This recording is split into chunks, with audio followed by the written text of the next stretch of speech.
What's going on, everybody? This is a segment from the Nerdgasm Talk podcast. If you like podcasts, well, why don't you come join us as the crew gets silly and Philly while we sit to talk about the latest in comics, games, movies, and all things pop culture. You guys can listen to our whole show on all the podcasts apps. We're on Spotify, iHeartRadio, Google Podcasts, Apple Podcasts, wherever you guys get your podcasts from. And make sure you guys also support the channel by subscribing to the Nerd Coalition Studios. And for the gaming needs, make sure you subscribe to Nerd Coalition Level Up.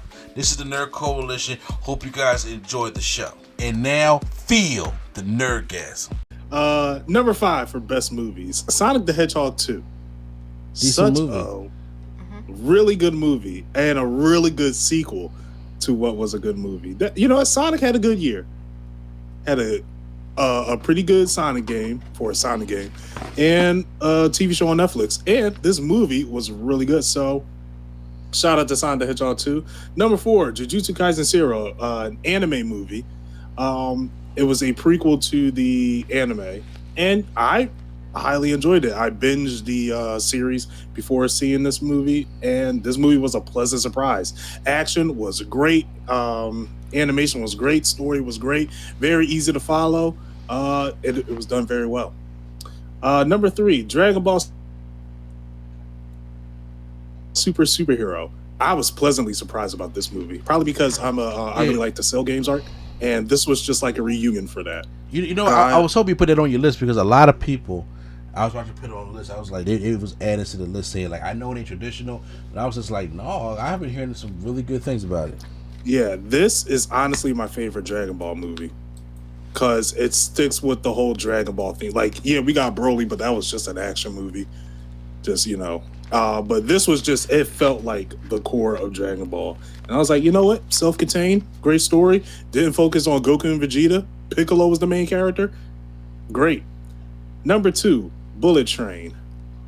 And number 2? Yes. Okay. No, come on. No. Now, Bullet Train is what I wanted from a Kingsman sequel. When you put it that way, I agree with you. I agree with you on that. This movie was just fun. It was fun. It was fun. And like that's I was like, yeah, this is a good time movie. So I understand your points, like the cameos. I was like, you go a little too hard. I thought the cameos was like, I was like, oh, yo, he's in there, she's in there. But yeah, I had fun watching this movie. Honorable mention before I get to my number 1, Glass Onion. I really did enjoy that movie. Not as much as Knives Out 1, but I did enjoy it. And number 1, Everything Everywhere All at Once. Yeah, this was a banger. See that movie so bad. I went out. It's on Showtime. If you have that, I was just about to say I heard it say it was somebody on Paramount Plus. I went and bought a subscription from Paramount Plus, and then when I went to type it in, it said, "Well, you gotta get the Showtime package." I was like, "Get the dag." Yeah, I got mine's with Amazon Prime. Wait, what happened? I bought. Cause I thought it was on Prime Video. Not Prime. Paramount Plus, because that's what it was saying. It was listed under when I was looking for it, and then when I went on the Paramount Plus to go look for it. Is saying that it's part of the Showtime package. Why didn't you say something? I did. First, I was at work. We have Showtime. Okay. On Prime. I'm going to watch it, but it's too late to put it in my top movie. I understand, but yeah. You should have said something. I have the Showtime. Okay. On Prime Video. And I gotta watch it here then. Because, I've kept it because a friend of ours uses it to watch the fights. Gotcha. Okay. Yeah. I heard that was the multiverse movie this year. Yeah, that was. Mm-hmm. I remember I heard someone put Doctor Strange Multiverse and Multiverse of Madness as their number 1 film. I was like, that wasn't the best superhero film. That wasn't the best multiverse film. That wasn't the best Disney film. That wasn't the best Marvel film of the year. That don't track at all. You know what I'm saying? But yeah, Everything Everywhere All at Once was a bang. And I went in pretty blind. And I would say that'll be the best experience to go in. Okay. Lady Sketch? Oh, it's my turn? Okay, yes. Cool. Okie dokie smoky. Okay, number 10 is the Batman. Yes. Not because the Batman was absolutely horrible. I'm still not completely sold on Robin Pattinson. But I enjoyed it for what it was worth. Also, I'm blind, so dark movies very difficult for me. Yeah. Funny thing about that, I was like, man, if I had a dishonorable list for real, Batman would have been number 1 on it. And then you said Batman. And that's why, like, I put it at number 10 because I didn't hate it, but it's just like there were some slow parts, but I didn't hate it enough for it to be meh. You know what I mean? Okay. I was like, some slow parts. I was like, bro, this you gotta pick up the pace. This order, like, honestly, pay no attention to this order because it's just loose. Number 9 is Black Phone. I enjoyed that movie. I think I maybe should have put it higher, but it is where it is right now. Doctor Strange, number 8. It's Doctor Strange. We talked about it. Everybody's beat it to death. Do with that what you will. Number 7 is Hustle. Number 6, Sonic 2. Number 5, Chippendale. Number 4, Black Panther 2. Number 3, Glass Onion. Number 2, Turning Red. And number 1, Nope. I put Nope at number 1 because y'all hated on Nope so hard. I don't care. It's going to number 1 for me. I don't care if it really was my number 1 movie. It was going to be number 1. So, that's my list. Wait, who hated on it? Oh, I saw tons of people. I saw people getting up and leaving when we was watching Nope. Dang. Because it was just like, I said when we walked in, I was like, it's not Get Out. It's not Us.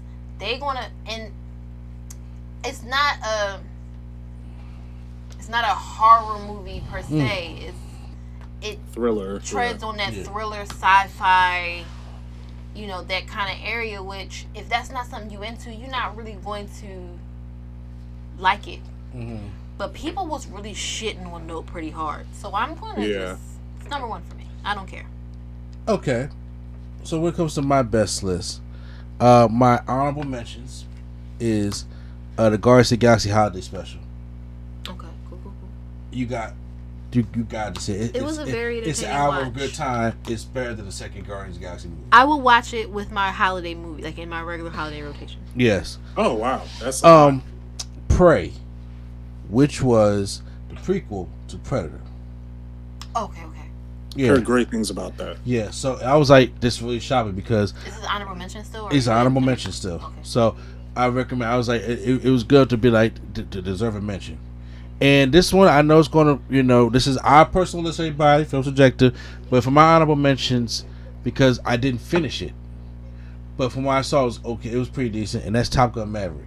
Okay. And the reason why I put this in the honorable mention because everybody has this like, that's their best movie this year. I'm just like, here's the thing. Do I like military movies? Sure.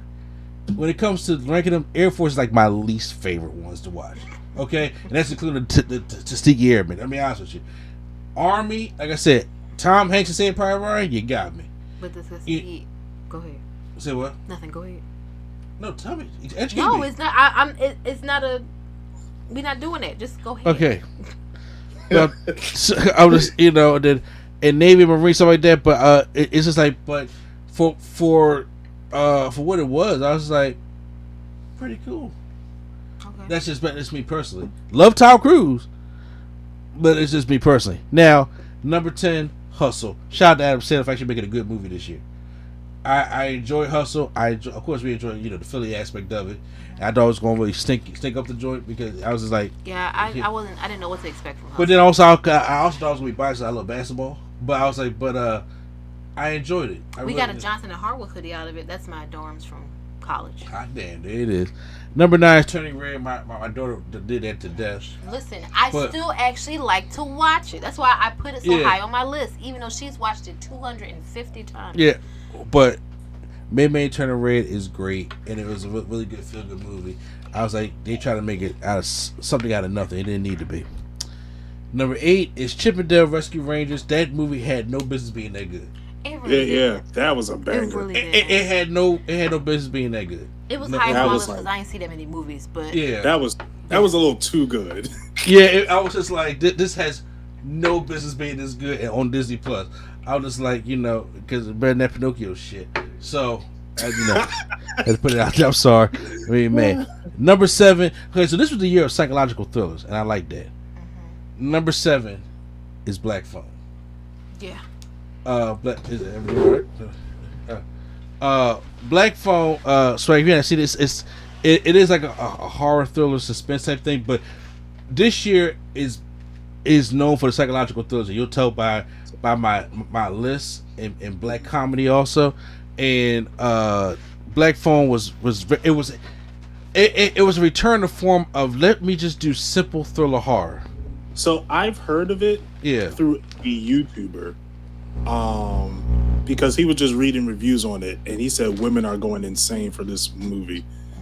And when Lady Sketch put it on the list, I was like, okay, that's a little. I was like, okay, wait, maybe he's right. But I have been after that. I did research it a bit, and I hear good things about it. I know the premise and all that. I just haven't seen it. Yeah. Oh yeah.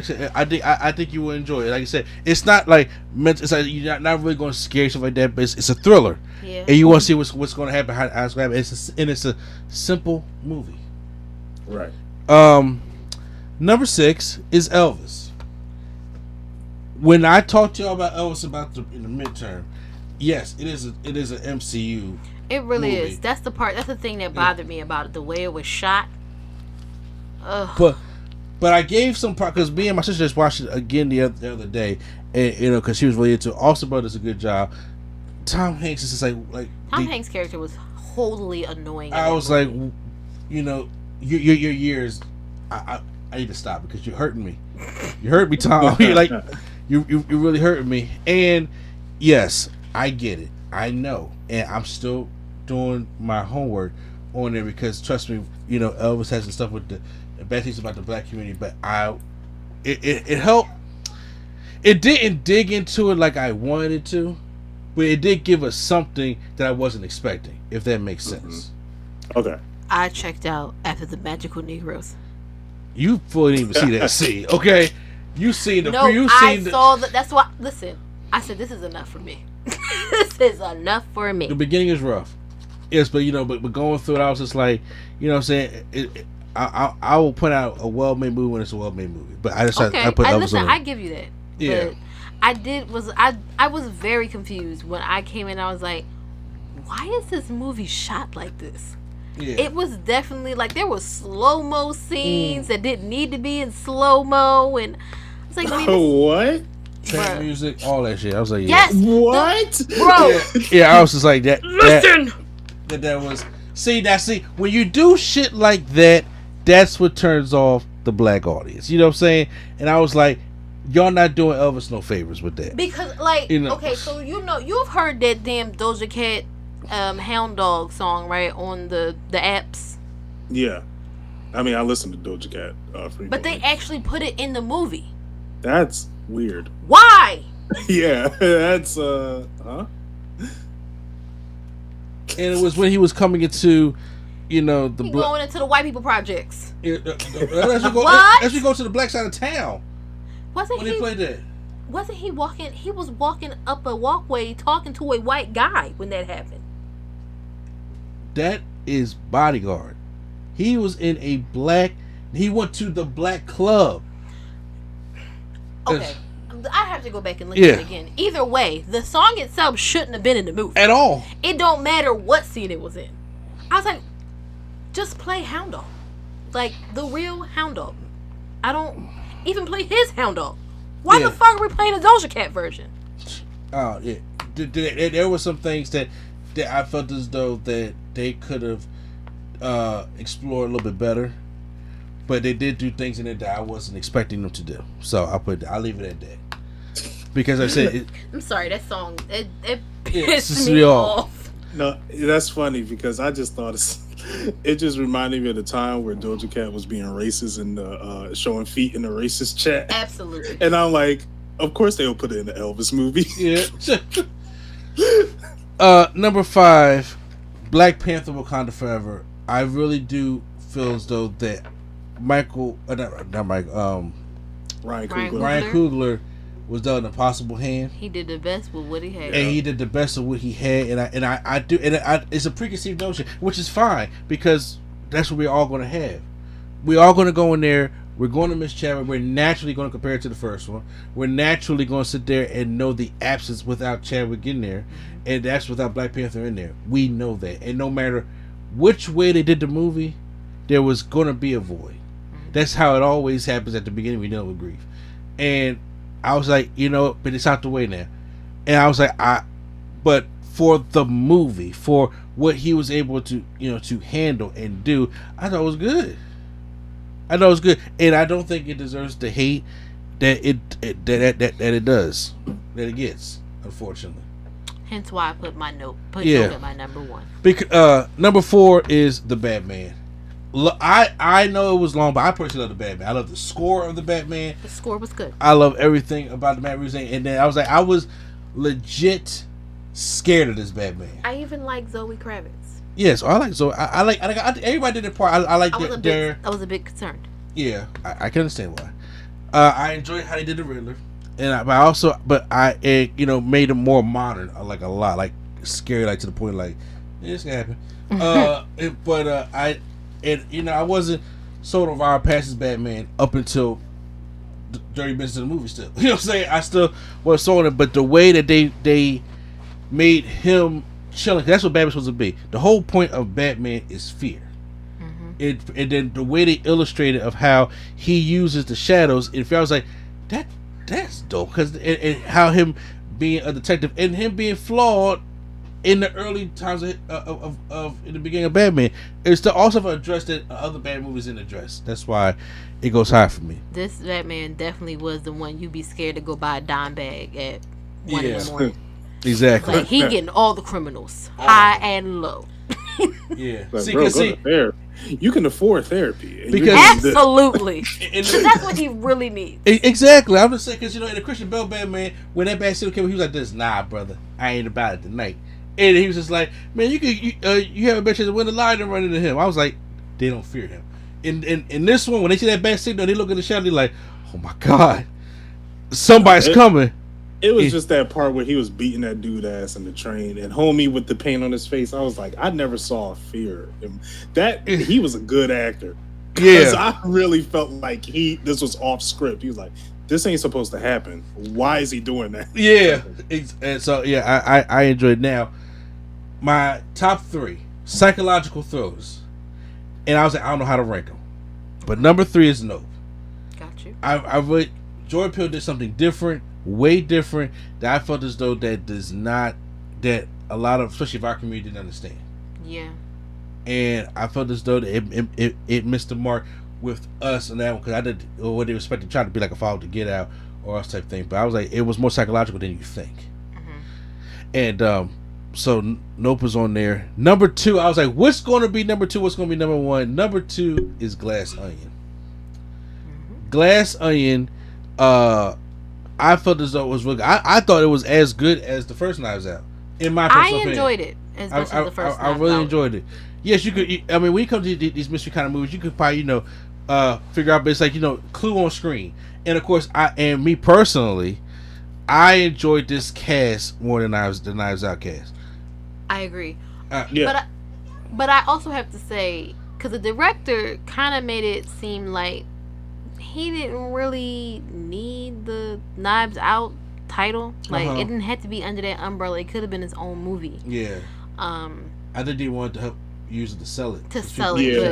Yeah. But I enjoyed it either way. But I enjoyed the cast. I enjoyed Janelle Monáe, Batista, and American History X. You almost said Tom Hiddleston. I did almost say Edward Norton. Edward Norton, yeah. So I honestly love Daniel Craig in this role. Oh, yes. I do too. I really like he's him. better as Benoit Black than he is 007. Like, he's at least, it was like, I'm glad you're having fun, man. Yeah. So that was it. And my number 1 movie of 2022 is The Menu. Wow, we should have watched it before this happened. No, because we were out of time. I'm like, look, y'all. I want to see this movie so bad. Y'all said that was the most underrated film of the year. Y'all, I was because when I was like, Glass Onion was gonna be my number one, or was it gonna be no? But I was just like, when I saw the menu, I was just like, this shit is crazy good, and I was like, first of all, I'm not going to Gordon Ramsay's restaurant no time soon. Okay, this is a black comedy thriller satire. That's a social wild-ass commentary. combination. That's what this is. This thing comes hard at the foodies. This thing comes. There's a lot of social commentary. There's a lot of satire, and there is a lot of black comedy in this whole thing. And it all takes place in this restaurant. It all takes place in this restaurant, and I was saying because those movies that are this location based, that take place at one area, I was like, how they gonna do this? And it did not overstay its welcome. It made sense the whole way through, and I was just like, yo, how is they gonna get out of this? Because this thing is, I was, and it all makes sense of why this whole thing is happening. And the whole thing, it just came on HBO Max today or yesterday. I say, and I was like, yo, I'm gonna pop this joint in real quick because I've been hearing stuff about the menu. I watched it, then I watched the breakdown video, and I was just like, this thing is good. Okay, I'm not calling like a perfect movie, something like that. But I was like, but this edged out Glass Onion for me just a little bit to become number one. And saying they would know, and like I said, it didn't know it was an hour and 47 minutes. It did not overstay its welcome. Okay, cool. Because that's good. I like a good, short, concise movie. Yeah, it's there. It's to the point. You know, it's like this special restaurant. The chef is giving them this whole 6-course meal. You know, and it's just like, but the stuff that's happening and what the actual motive is. And when they get to this and stuff like that, I was just like, this is crazy. You know what I'm saying? You know, like, and to the point I was like, yo, they really calling out, you know, a lot of these foodies out here also. And a lot of these people that just go to an expensive restaurant just to, buy these expensive stuff. And what's funny is I seen a video online the other day, which I took a screenshot. I'm showing to Lady Sketch right now because I took it. Cause I was like, "Don't this look like swag?" Oh my god! No, I'm dead serious. I have it right here saved because who's it look like? Okay, it's giving me 2015 him. Yeah. With afro and glasses, isn't it? No. It's like, locks. It's Scully. But yeah. I was sitting there because this kid that I was looking at ordered a gold steak. Yes, that's a whole thing now. Yeah, people go out and get these ridiculous. He dishes. spent $500 and he was underwhelmed because it tastes like regular steak. What did you think it was gonna taste like? And he was just like, I spent this for $500, and I was just like, that's what this movie's talking about. Yes. And I'm just talking about these people. These rich people will go out and spend $1,000 for this plate that has like a little slithery of tuna on there, or like when I was watching Double Toast review, and Corey said had like a blade grass from Narnia on there. Absolutely. And talk. And that is the foodie community. And they sit there and they critique and talk about stuff. And I like it was like it puts some shit like, I'm not eating this. Say food to me. You know what I'm saying? Yeah. So number one, it's the menu. I didn't recommend y'all check out anything, but y'all got to watch the menu. I will check it out because there's another movie called Barbarian. When I went to see Bodies, that the menu and Barbarian and what's the other one with Florence? Florence something darling. Good luck, darling. Oh, good luck, Don't worry, darling. Don't worry, darling. Oh, don't worry, darling. Yeah, I do want to see those three. I didn't hear it. Good things about that at all. And the wild part is, I think that the bad press around it hurt it, but then people saw the movie and was like, this is stupid. I see why y'all was trying to drum up press. Like, damn. Hey, that's cool with me. I'll watch anything with Florence in it. Yeah. Well, I think it's on HBO Max now. Oh, okay. Yeah, but do yourselves a favor. Go watch the menu. And that's my best of 2022. Alrighty. Right Good there. list.